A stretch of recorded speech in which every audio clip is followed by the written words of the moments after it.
வணக்கம் மக்களே, நம்ம சேனலில் தொடர்ந்து ரிவ்யூஸ் தாங்க பார்த்துக்கிட்டு இருக்கோம். அந்த வகையில் இப்போ நம்ம இதை பற்றின ரிவ்யூ பார்க்க போகிறோம். அப்படின்னா நம்ம கார்த்திக் கதையில் அடுத்து என்ன நடக்க போகுது அப்படிங்கிறத பற்றி தாங்க இந்த வீடியோவில் பார்க்க போகிறோம். ஸோ மறக்காமல் இந்த வீடியோவுக்கு லைக் பண்ணிக்கோங்க. நம்ம சேனலையும் சப்ஸ்கிரைப் பண்ணிவிட்டு பக்கத்தில் உள்ள பெல் ஐகானையும் கிளிக் பண்ணி ஆல்னு செட் பண்ணிக்கோங்க. அப்போ தாங்க அடுத்தடுத்து வீடியோஸ் போடும் பொழுது தொடர்ச்சியாக உங்களுக்கு நோட்டிஃபிகேஷன் வரும். பார்க்கலாம். சரி வாங்க, வீடியோவில் என்ன நடந்துச்சு அப்படிங்கிறத பற்றி நம்ம இன்னைக்கு பார்ப்போம். என்ன நடக்குது அப்படின்னா, நம்ம சந்திர நேரா சாமுண்டீஸ்வரி கிட்ட, அக்கா அந்த ராஜான்னு சொல்லிக்கிட்டு இருக்காங்க, அவன் தான் அந்த ராஜி சேதுபதியோட பேரன் கார்த்தியே. நம்ம வீட்டுக்குள்ளே வந்து நம்மளை நல்லா ஏமாத்திட்டாங்கா அப்படின்னு சொல்கிறாங்க. இது கேட்டதோட மயில் வாகனம் சொல்கிறாரு, சின்ன மாமியாரே, உங்களுக்கு ஏற்கனவே ராஜாவை பிடிக்காது அப்படிங்கிற விஷயம் எங்களுக்கு நல்லாவே தெரியும். அதுக்காக தான் நீங்கள் இப்படி வந்து வேடிக்கை பார்க்குறீங்க. பிரச்சனையை உண்டாக்கி ராஜாவை பிடிக்காது அப்படிங்கிறது தெரியும், அதுக்காக இப்படியா சொல்லுவீங்க? அதுக்கு சந்திரா சொல்கிறாங்க, என்ன மாப்பிள்ள, கார்த்தியை காப்பாற்றுறதுக்காக இப்படி சொல்கிறீங்களா? அக்கா, இதில் ஓம் ஹஸ்பண்ட் மாமா ராஜராஜ் இவருக்கும் தான் சம்மந்தம் இருக்குது. அவருக்கும் ஏற்கனவே தெரியும் பரமேஸ்வரியோட பேரன் கார்த்தி தான் இந்த ராஜா அப்படிங்கிறது தெரியும். தெரிஞ்சுதான் அவங்க இப்படியெல்லாம் பண்ணிக்கிட்டு இருக்காங்கக்கா. இதை கேட்டதோட ராஜராஜா சொல்கிறாரு, இங்கே பாரு சந்திரா, தேவையில்லாமல் பிரச்சனை உண்டாக்காத. சாமுண்டீஸ்வரி, தேவையில்லாமல் சந்திரா இப்படி பேசுகிறா. காலையில் இது மாதிரி அந்த சந்திரா வச்சுருந்த மேனேஜர் மேலே பழி சொன்னோம்ல, ஸோ அதுக்காக தான் சந்திரா இந்த மாதிரி ராஜா மேலே பழி போடுறான். அப்போ சாமுண்டீஸ்வரி டக்குன்னு, ஒரு நிமிஷம் இருங்க சந்திரா, நீ இப்படி சொல்கிறேன்னா அதுக்கு ஏதாவது ஆதாரம் வேணும்ல, ஆதாரம் இல்லாமல் இப்படியெல்லாம் சொல்லக்கூடாது. ராஜா ரொம்ப நல்லவர், யாரோ உன்கிட்ட அவரை பற்றி தப்பாக சொல்லியிருக்காங்க. நம்ம குடும்பத்துக்குள்ள பிரச்சனையை உண்டாக்குறது தான் சில பேரோட வேலை. அவங்களுக்கெல்லாம் நம்ம வந்துட்டு இப்படி வாய்ப்பு கொடுக்கக்கூடாது சந்திரா. இது கேட்டதோட சந்திரா சொல்கிறாங்க, அக்கா நான் தங்கச்சிக்கா, உன் தங்கச்சிக்கா, நான் சொல்கிறத கூட நீ நம்ப மாட்டியாக்கா? அப்போ சாமுண்டீஸ்வரி சொல்கிறாங்க, சந்திரா, நான் கேட்குறது என்ன, உன்கிட்ட ஆதாரம் தானே? இங்கே பாரு, இந்த ராஜா தான் கார்த்தி அப்படின்னா அதுக்கான ஆதாரம் என்கிட்ட வேணும். இது கேட்டதோட சந்திரா சொல்கிறாங்க, ஆதாரம் தானே அக்கா வேணும், நான் இப்போவே உன்கிட்ட நிரூபிக்கிறேன். அதுக்காக நீ என் கூட சென்னை வரணும். இது கேட்டதோட சாமுண்டீஸ்வரி சொல்கிறாங்க, சென்னைக்கு தானே? சரி, நான் சென்னைக்கு வரேன். நீ சொன்னது உண்மை அப்படிங்கிறத நிரூபி. அதுக்கப்புறம் அது பொய் அப்படின்னுச்சுன்னா அதுக்கப்புறம் நீ இந்த விஷயத்தை பற்றி என்கிட்ட பேசவே கூடாது, சரியா? அப்போ சந்திரா சொல்கிறாங்க, அக்கா போனதோட உனக்கு உண்மை எது அப்படிங்கிறது தெரிய வரும்க்கா. இது கேட்டதோட சாமுண்டீஸ்வரி சொல்கிறாங்க, சரி அப்படின்ட்டு நேராக மயில் வாகனத்தை பார்த்து, இங்கே பாருங்க மாப்பிள்ள, சென்னைக்கு 2 டிக்கெட் புக் பண்ணுங்க, நானும் சந்திராவும் சென்னைக்கு போகிறோம். இது கேட்டதோட மயில் வாகனமும் சரிங்கத்தை போயிட்டு வாங்க அப்படின்னு சொல்கிறாங்க. அப்போ ராஜராஜா இதை பார்த்துட்டு ஷாக் ஆகுறாரு, என்ன இது மாப்பிள்ளை அவங்க 2 பேருமே போயிட்டு வான்னு சொல்கிறாரு அப்படின்னு. அப்புறமா சந்திரா நேராக மயில் வாகனமும் ராஜராஜாவையும் பார்த்து, இங்கே பாருங்க, நீங்களும் தான் அந்த ராஜ சேதுபதியோட பேரன் கார்த்திக்கு அடைக்கலம் கொடுத்து இந்த வீட்டுக்குள்ளே விட்டீங்க அப்படிங்கிறது நல்லாவே தெரியும். கண்டிப்பாக வந்துட்டு அக்காவுக்கு இந்த உண்மை தெரிஞ்ச பிறகு உங்களுக்கும் இந்த வீட்டில் வேலை இல்லை பாருங்க அப்படின்னு சொல்லிட்டு சந்திரா அந்த இடத்துலேருந்து போகிறாங்க.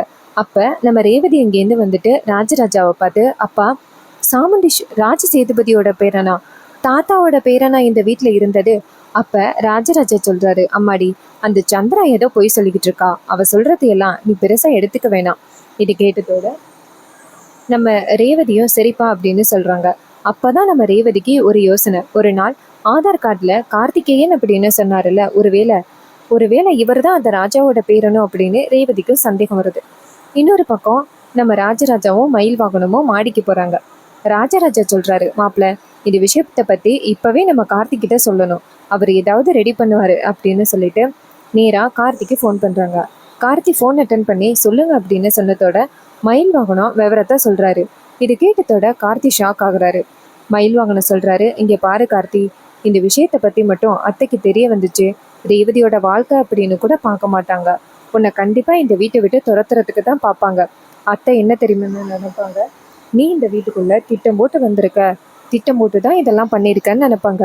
ஆனால் உன்னுடைய நோக்கமே எப்படியாவது இந்த குடும்பத்தை ஒன்று சேர்க்கறது மட்டும்தான் அப்படிங்கிறத பற்றி அத்தை புரிஞ்சிக்க மாட்டாங்க. ரேவதியை கல்யாணம் பண்ணி தான் இந்த குடும்பத்தை ஒன்று சேர்க்க வந்திருக்க, ஏமாத்திட்டே அப்படின்னு நினைப்பாங்க. கார்த்தி, எப்படியாவது நீ தான் சமாளிக்கணும்.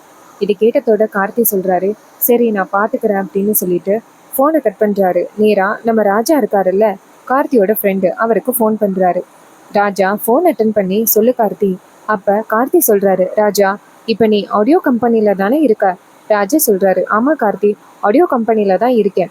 அப்ப கார்த்தி சொல்றாரு, இங்க பாரு, இங்க சாமுண்டீஸ்வரி அத்தை இருக்காங்கல்ல, அவங்க நான் தான் அந்த ஆடியோ கம்பெனிக்கு எம்டி அப்படின்னு நினச்சிக்கிட்டு என்னை பார்க்கறதுக்காகவும் நான் தான் ராஜசேதுபதியோட பேரன் அப்படிங்கிறத தெரிஞ்சுக்கிறதுக்காகவும் அங்கே வராங்க. இது எல்லாத்துக்கும் காரணம் அந்த சந்திரா தான். ஸோ எப்படியாவது அங்கே உள்ளவங்க கிட்ட சொல்லி பிரச்சனையை சால்வ் பண்ணு. இது கேட்டதோட ராஜா சொல்கிறாரு, மாப்பிள்ள நான் பார்த்துக்கிறேன், இப்போதைக்கு அவங்களுக்கு நான் தானே கார்த்தின்னு நினச்சிக்கிட்டு இருக்காங்க, ஸோ நானே இந்த கம்பெனிக்கு கொஞ்ச நேரம் எம்டி இருந்துட்டு போகிறேன். இது கேட்டதோட கார்த்தியும் சரி அப்படிங்கிறாரு. அப்போ கார்த்தி சொல்கிறாரு, அங்கே அருணும் ஆனந்தும் வந்துடுவாங்க, அவங்க மற்ற விஷயத்த பார்த்துப்பாங்க. இது கேட்டதோட ராஜாவும் சரி கார்த்தி அப்படின்னு சொல்கிறாங்க. கார்த்தி ஃபோனை கட் பண்ணதோட அங்கே அருணும் ஆனந்தும் வந்துடுறாங்க. அவங்க நேராக ராஜாவை பார்த்து, இங்கே பாரு, இப்போதைக்கு நீ தான் அத்தைக்கு வந்து கார்த்தி, அதனால அந்த திருவிழாவுக்கு போயிட்டு எப்படி கெத்தா இருந்தியோ அதே மாதிரி கெத்தாயிரு. இது கேட்டதோட ராஜாவும் நான் பார்த்துக்கிறேன் அப்படின்னு சொல்கிறாரு. அதுக்கப்புறமா ராஜா வந்துட்டு அங்கே உள்ள கார்த்தியோட ஃபோட்டோஸ் எல்லாத்தையும் எடுத்துட்டு இவரோட ஃபோட்டோஸை வைக்கிறாரு. இன்னொரு பக்கம் அங்கே உள்ள ஸ்டாஃப்ஸ் எல்லாமே இப்போ எதுக்கு இவரோட ஃபோட்டோ வச்சுக்கிட்டு இருக்காங்க அப்படின்னு பார்க்குறாங்க. அப்போ நம்ம அருணும் ஆனந்தும் அங்கே உள்ளவங்களை பார்த்து, இங்கே பாருங்கள், இது மாதிரி கம்பெனியில் நீங்கள் எல்லாருமே ஃபேமிலியாக தான் இருந்திருக்கீங்க இது வரைக்கும், அதனால உங்களால் எங்களுக்கு ஒரு ஹெல்ப் வேணும் அப்படின்னு விஷயத்த சொன்னதோட அவங்க சொல்கிறாங்க, சார் கார்த்திக் சாருக்காக நாங்கள் இது கூட பண்ண மாட்டோமா? அவர் எங்களுக்காக நிறையவே ஹெல்ப் பண்ணியிருக்காரு, ஸோ அவருக்காக நாங்கள் இது கூட பண்ண மாட்டோமா என்ன? சார் நீங்கள் கவலைப்படாதீங்க, நாங்கள் பார்த்துக்குறோம். என்ன, இந்த ராஜாவை நாங்கள் கார்த்திக் சாரை ஏற்றுக்கணும், அவ்வளோதானே? நாங்கள் ஏற்றுக்குறோம் சார் அப்படின்னு சொல்கிறாங்க. இது கேட்டதோட அருணும் ஆனந்தும் சரி அப்படின்னு சொல்கிறாங்க. அதுக்கப்புறமா வெளியில் சாமுண்டீஸ்வரி அப்புறம் சந்திராவும் வராங்க. அப்போ ராஜா சொல்கிறாரு, சரி அவங்க 2 பேரும் வந்துட்டாங்க, நான் போயிட்டு அங்கே எம்டி உட்கார்ற இடத்துல உட்காரேன் அப்படின்னு சொல்லிட்டு போய் உட்கார்றாரு. அதே நேரம் சாமுண்டீஸ்வரியும் சந்திராவும் வராங்க. வந்துட்டு நேராக அந்த பிஏவை பார்க்குறாங்க. அவங்க நேராக 2 பேரையும் பார்த்துட்டு, யார் நீங்கள் அப்படின்னு சொல்ல, சந்திரா நேராக அவங்க கிட்ட, இங்கே பாருங்க, இங்கே கார்த்திக் இருக்காருல்ல, அவரை நாங்கள் பார்க்கணும். இது கேட்டதோட அவங்க சொல்கிறாங்க, உள்ளார தான் இருக்காங்க, போய் பாருங்க. இது கேட்டதோட சந்திராவும் சாமுண்டீஸ்வரியும் நேராக ரூமுக்குள்ளே வராங்க. வந்து பார்த்தா சந்திரா வந்து சாமுண்டீஸ்வரி கிட்ட, பாத்தியாக்கா, நம்மக்கிட்ட ரொம்ப முக்கியமான விஷயமா போயிட்டு வரேன் அப்படின்னு சொல்லிட்டு எங்கே வந்து உட்காந்துருக்கான் பாரு. அப்போ டக்குன்னு நம்ம ராஜா திரும்பி வணக்கம் அப்படின்னு சொன்னதோட சந்திரா ஷாக் ஆகுறாங்க. சாமுண்டீஸ்வரி சந்திராவை பார்த்து, என்ன சந்திரா இது? அப்போ நம்ம கார்த்தியாக இருக்கிற ராஜா நேரா சந்திராவை பார்த்து, அத்தை என்னத்தை என்னை தேடி இவ்வளோ தூரம் வந்திருக்கீங்க? அந்த அளவுக்கு இந்த மருமக மேலே உங்களுக்கு பாசமா? அத்தை, ரேவதியை தான் என்னால் கல்யாணம் பண்ண முடியல, அட்லீஸ்ட் அந்த துர்காவையாவது எனக்கு கல்யாணம் பண்ணி வைங்க. இது கேட்டதோட சாமுண்டீஸ்வரி சந்திராவை பார்த்து, சந்திரா என்ன கன்றாவி இது? அப்போ சந்திரா சொல்கிறாங்க, அக்கா கண்டிப்பாக ஏதோ நாடகம் தாக்கா நடக்குது. ஏய் இங்கே பாரு, நீ இந்த கம்பெனியில் வேலை பார்க்குற வேலைக்காரன்னு தெரியும், மரியாதையாக அந்த கார்த்தி எங்கன்னு சொல்லு. அப்போ ராஜா நேராக சந்திராவை பார்த்து, மேடம் என்ன மேடம் இப்படி சொல்கிறீங்க? நீங்கள் எனக்கு சின்ன மாமியார் தானே, நான் உங்களை சின்ன மாமியாருன்னு தான் கூப்பிடணும். இங்கே பாருங்கள், இந்த கம்பெனிக்கு நான் தான் ஓனர், வெளியில் உள்ள யாருக்கிட்ட வேணாலும் கேட்டுக்கிடுங்க. இது கேட்டதோட சந்திரா சொல்கிறாங்க, அக்கா இங்கே ஏதோ நாடகம் நடக்குதுக்கா. அப்போ சாமுண்டீஸ்வரி சொல்கிறாங்க, நீ வெளியில் வா சந்திரா அப்படின்ட்டு கூட்டிகிட்டு போயிட்டு, அப்போ சந்திரா சொல்கிறாங்க, இங்கே பாருங்கள், அங்கே எம்டியாக உட்காந்துருக்காரே அவர் யார்? அவங்க சொல்கிறாங்க, அவர் தான் இந்த அபிராமி குரூப் ஆஃப் கம்பெனியோட ஓனர், பேர் கார்த்திக். இது தெரியாத உங்களுக்கு? சென்னையில் உள்ள எல்லாருக்குமே தெரியுமே. இது கேட்டதோட சந்திரா ஷாக் ஆகுறாங்க. ஸோ கண்டிப்பாக இவங்க எல்லாரும் சேர்ந்து நம்மளை முட்டாளாக்குறதுக்காக தான் இப்படி பண்ணுறாங்க அப்படிங்கிறத சந்திரா கண்டுபிடிச்சிடுறாங்க. ஸோ இதுக்கு மேலே இவங்ககிட்ட ஏதாவது சொன்னால் கண்டிப்பாக வந்துட்டு நம்மளை முட்டாள் நினைப்பாங்க, நம்ம கொஞ்சம் அமைதியாக இருப்போம் அப்படின்னு நினைக்கிறாங்க. ஸோ அதுக்கப்புறம் நம்ம சாமுண்டீஸ்வரி சந்திராவை பார்த்து, சந்திரா நீ சொன்ன அப்படிங்கிற ஒரே காரணத்துக்காக தான் வந்தேன், ஆனால் இப்படி நீ என்னை முட்டாளாக்குவ அப்படின்னு எதிர்பார்க்கவே இல்லை, எவ்வளோ தூரம் வந்து அசிங்கப்பட வேண்டியதாக இருக்குவா அப்படின்னு சொல்லி நேராக சந்திராவை வீட்டுக்கு கூட்டிகிட்டு போகிறாங்க. சந்திராவுக்கு சரியான குழப்பம். அவனை பற்றின உண்மைகளை நிரூபிக்கலாம் அப்படின்னு பார்த்தா நமக்கு இப்படி ஒரு ஆப்பு வச்சுட்டானே, உண்மையாகவே அவன் தான் கார்த்தியா? அப்போ இவர் யாரை பார்த்துட்டு சொல்லியிருப்பாரு? ஃபஸ்ட்டு இவர்கிட்ட என்ன நீ கேட்கணும் அப்படின்னு சந்திரா நினைக்கிறாங்க. சாமுண்டீஸ்வரி நேராக வீட்டுக்கு போனதோட கோவத்தோட போயிட்டு சேரில் உட்காடுறாங்க. அப்போ மயில் வாகனம் ராஜராஜா எல்லாரும் வராங்க. கூடவே நம்ம ராஜாவும் வந்துடுறாரு. அப்போ சந்திரா வீட்டுக்குள்ளே வந்ததோட நேராக மயில் வாகனம் சாமுண்டீஸ்வரிய பார்த்து அத்தை என்னாச்சுத்த? அப்ப சாமுண்டீஸ்வரி சொல்றாங்க, இந்த சந்திரா சொன்னா அப்படிங்கிறதுக்காக நான் போனேன் பாரு, என்ன சொல்லணும். அப்ப மயில்வாகனன் நினைக்கிறாரு, ஆகா கண்டிப்பா ரெண்டு பேரும் சேர்ந்து செமையான பல்பு வாங்கிட்டு வந்திருக்காங்கன்னு மட்டும் நல்லா தெரியுது, தூண்டி விட்டு வேடிக்கை பார்க்கலாம் அப்படின்ட்டு நேரா மயில்வாகனம் சாமுண்டீஸ்வரியை பார்த்து, அத்தை நீங்க சொல்றத பார்த்தா அங்க ஏதோ ரொம்ப பெரிய பிரச்சனை நடந்திருக்கும் போலயே.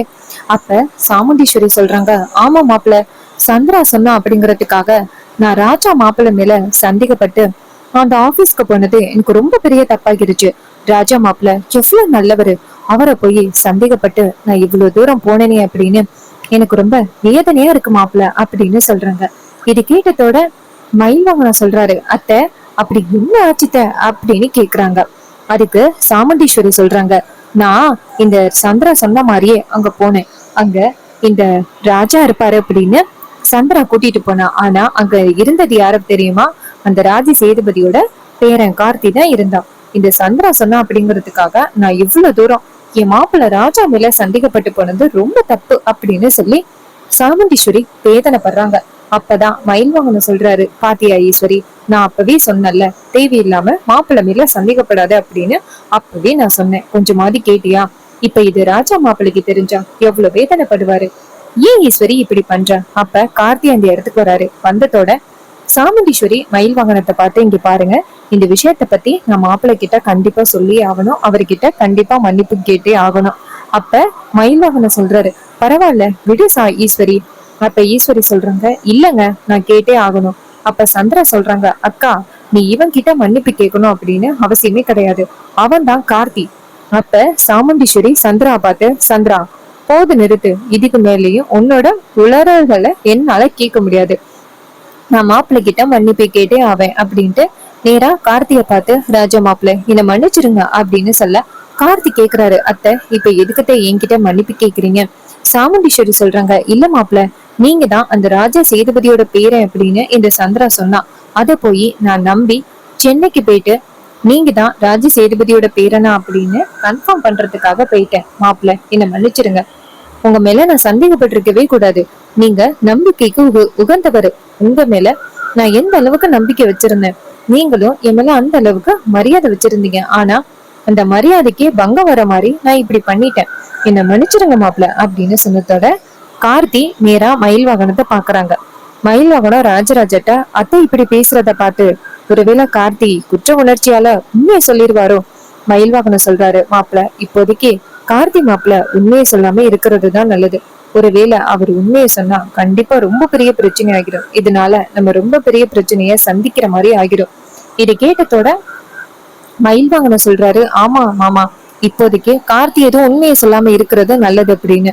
அப்ப சாமுண்டீஸ்வரி கார்த்திய பார்த்து கையெடுத்து கும்பிட போக டக்குன்னு கார்த்தி வந்துட்டு சாமுண்டீஸ்வரி கிட்ட, அத்தை ஒரு நிமிஷம் பொறுங்க. சாமுண்டீஸ்வரி கேக்குறாங்க, என்ன மாப்பிள்ள, நான் செஞ்ச தப்புக்கு உங்ககிட்ட மன்னிப்பு கேட்கலாம்னு வரேன், அத போய் வேணான்னு சொல்றீங்களே, என்ன மாப்பிள்ள? அப்ப கார்த்தி சொல்றாரு, அத்தை நீங்க எந்த தப்பும் பண்ணல, நீங்க உண்மையதான் கண்டுபிடிச்சிருக்கீங்க, சின்னத்தையும் உண்மையதான் சொல்லியிருக்காங்க. இது கேட்டதோட சாமுண்டீஸ்வரிக்கு ரொம்ப அதிர்ச்சி. சாமுண்டீஸ்வரி ராஜாவை பார்த்த, மாப்பிள்ள நீங்க தேவையில்லாம அவ சொல்றான் அப்படிங்கறதுக்காக உங்க மேல எந்த பழியும் போட்டுக்க வேண்டிய அவசியம் கிடையாது, நீங்க எந்த அளவுக்கு நம்பிக்கையானவர் அப்படிங்கறத பத்தி எனக்கு தெரியும், நீங்க என்னைக்குமே எங்களுக்கு துரோகம் பண்ணணும் அப்படின்னு நினைக்க மாட்டீங்க, கண்டவங்க சொல்றதுக்காக உங்க மேல நான் சந்தேகப்பட மாட்டேன் மாப்பிள்ள. இங்க பாருங்க மாப்பிள்ள, ஏதோ சந்திரா இப்படி தவறா சொல்லிட்டான், அது கிடக்குறா, இங்க பாருங்க மாப்பிள்ள, இனிமே யாரு என்ன சொன்னாலும் சரி உங்க மேல நான் சந்தேகப்பட மாட்டேன் அப்படின்னு சாமுண்டீஸ்வரி சொல்றாங்க. அப்பதான் கார்த்தி சொல்றாரு, அத்தை அவங்க உண்மையதான் சொல்லியிருக்காங்க, நான் தான் ராஜ சேதுபதியோட பேரன் கார்த்தி. இது கேட்டதோட சாமுண்டீஸ்வரிக்கு செம ஷாக்கு. அப்ப சந்திரா சாமுண்டீஸ்வரியை பார்த்து, அக்கா நான் அப்பவே சொன்னல இவன் தான் அந்த ராஜ சேதுபதியோட பேரன் அப்படின்னு, நீ கொஞ்சமாவது நம்பினியா, இப்பயாவது புரிஞ்சுக்கிட்டியா? அப்ப சாமுண்டீஸ்வரி கார்த்தியை பார்த்து, இங்க பாருங்க நீங்க சொல்றது உண்மையா?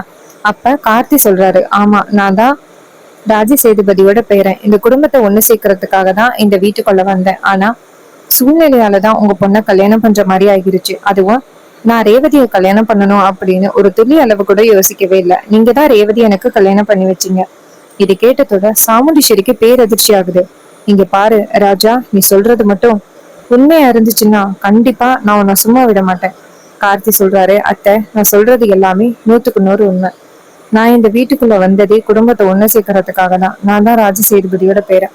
இதை கேட்டதோட சாமுண்டீஸ்வரி செம்ம கோவப்படுறாங்க. சாமுண்டீஸ்வரி நேரா கார்த்தியை பார்த்து, இங்க பாரு, அவன் மேல நம்பிக்கை வச்சிருங்க, மரியாதை வச்சிருங்க. இக்காரணம் முன்னிட்டும் இந்த குடும்பத்துக்கு நீ எந்தவித துரோகமும் பண்ண மாட்ட அப்படின்னு ரொம்ப பெரிய நம்பிக்கையில இருந்த. ஆனா கடைசியில என் குடும்பத்துக்கு எனக்கும் நீ ரொம்ப பெரிய துரோகம் பண்ணிட்ட. நீ இந்த வீட்டுக்குள்ள இருக்காத, போயிரு. நான் ஒரு மனதா இருக்க முடியதே, போயிரு. இல்லைன்னா என் துப்பாக்கிக்கு நீ பலியாகிடுவ. அப்ப மயில் வாகனம் சாமுண்டீஸ்வரிய பார்த்து, ஈஸ்வரி கொஞ்சம் பொறுமையா முடிவெடுமா, நம்ம பொண்ணுக்கும் அவருக்கும் கல்யாணம் ஆகிட்டு. அப்ப சாமுண்டீஸ்வரி மயில் வாகனத்தையும் ராஜராஜாவும் பார்த்து, பாருங்க, இதுக்கு நீங்களும் தான் உடந்தையா இருக்கீங்களா? ஒருவேளை இவன் இந்த வீட்டுக்குள்ள இருக்கணும் அப்படின்னா உங்களையும் சேர்த்து இந்த வீட்டை விட்டு அனுப்புற மாதிரி இருக்கும். இது கேட்டதோட மயில் வாகனம் ராஜராஜாவை பார்த்து, மாமா நீங்க அமைதியா இருங்க, எப்படியாவது இந்த பிரச்சனையை நம்ம சரி பண்ணலாம். அப்ப ராஜராஜா மயில் வாகனத்தை பார்த்து, இங்க மரம்ல பொண்ணோட வாழ்க்கை ரொம்ப முக்கியம். நான் தேவையில்லாம இப்படி சாமுண்டீஸ்வரி பேசுற எல்லாத்துக்குமே நான் சரின்னு சொல்லிக்கிட்டு இருக்க முடியாது. ஈஸ்வரி, நீ எடுக்கிற முடிவு ரொம்ப தப்பு. இங்க பாரு, கண்டிப்பா இந்த கல்யாணம் நடந்துருச்சு. ரேவதிக்கும் மாப்பிள்ளைக்கும் இந்த கல்யாணத்தை இல்லைன்னு சொல்லவே முடியாது. இங்க பாரு, அக்னி சாட்சியா மாப்பிள்ளை ரேவதிக்கு கல்யாணம் பண்ணியிருக்காரு. இந்த கல்யாணத்தை உன்னால இல்லைன்னு சொல்ல முடியாது. இது மாதிரி கல்யாணத்தையும் ரெஜிஸ்டர் பண்ணிட்டாங்க. இது கேட்டதோட சாமுண்டீஸ்வரி சொல்றாங்க, இல்ல இன்னும் பண்ணல. அப்ப ரேவதி சொல்றாங்க, அம்மா கல்யாணத்தை நானும் ராஜாவும் போயிட்டு ரெஜிஸ்டர் பண்ணிட்டோம். இது கேட்டதோட செம்ம ஷாக் ஆகுறாங்க சாமுண்டீஸ்வரி. சாமுண்டீஸ்வரி ரேவதியை பார்த்து, என்ன இது எல்லாமே உங்களோட திட்டம் தானா? ரேவதி உனக்கும் தெரியுமா? அப்ப ரேவதி சொல்றாங்க, இல்லம்மா எனக்கு தெரியாதுமா. அப்ப சாமுண்டீஸ்வரி சொல்றாங்க, நீங்க எல்லாரும் சேர்ந்து எனக்கு துரோகம் பண்ணிட்டீங்கல்ல. இங்க பாருங்க, இந்த ராஜா இந்த வீட்டுக்குள்ள இருக்கவே கூடாது. அவன் இந்த வீட்டுக்குள்ள இருக்கணும்னா நான் இந்த வீட்டுக்குள்ள இருக்க மாட்டேன். இது கேட்டதோட கார்த்தி சாமுண்டீஸ்வரிய பார்த்து, அத்தை நான் என்னைக்குமே உங்களை ஏமாத்தணும் அப்படிங்கிற நோக்கத்துல இந்த வீட்டுக்குள்ளேயே வரல. இந்த குடும்பம் ஒண்ணு சேரணும் அப்படிங்கிற ஒரே ஒரு எண்ணத்துக்காக மட்டும்தான் நான் இந்த வீட்டுக்குள்ள வந்தேன். ஆனா சூழ்நிலையாலதான் உங்க பொண்ணை கல்யாணம் பண்ற மாதிரி ஆகிருச்சு. நான் எதுவும் திட்டம் போட்டு பண்ணல. கண்டிப்பா ஒரு நாள் என் மேல எந்த தப்பும் இல்லை அப்படிங்கிறத நீங்க புரிஞ்சுப்பீங்க அத்தை அப்படின்னு சொன்னதோட சாமுண்டீஸ்வரி ராஜாவை பார்த்து, இங்க பாரு, இதுக்கு மேல ஒரு செகண்ட் கூட நீ இந்த இடத்துல இருக்கக்கூடாது. மரியாதையா இந்த வீட்டை விட்டு போ அப்படின்னு சொல்றாங்க. கார்த்தி அந்த இடத்த விட்டு போறாரு. சோ இந்த கதை உங்களுக்கு பிடிச்சிருந்துச்சு அப்படின்னா இந்த வீடியோவுக்கு மறக்காம லைக் பண்ணிக்கோங்க.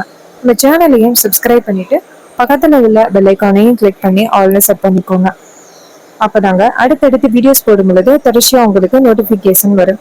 அண்ட் மேக்சிமம் இது எல்லாமே என்னோட ஓன் ஸ்டோரிஸ் தான்.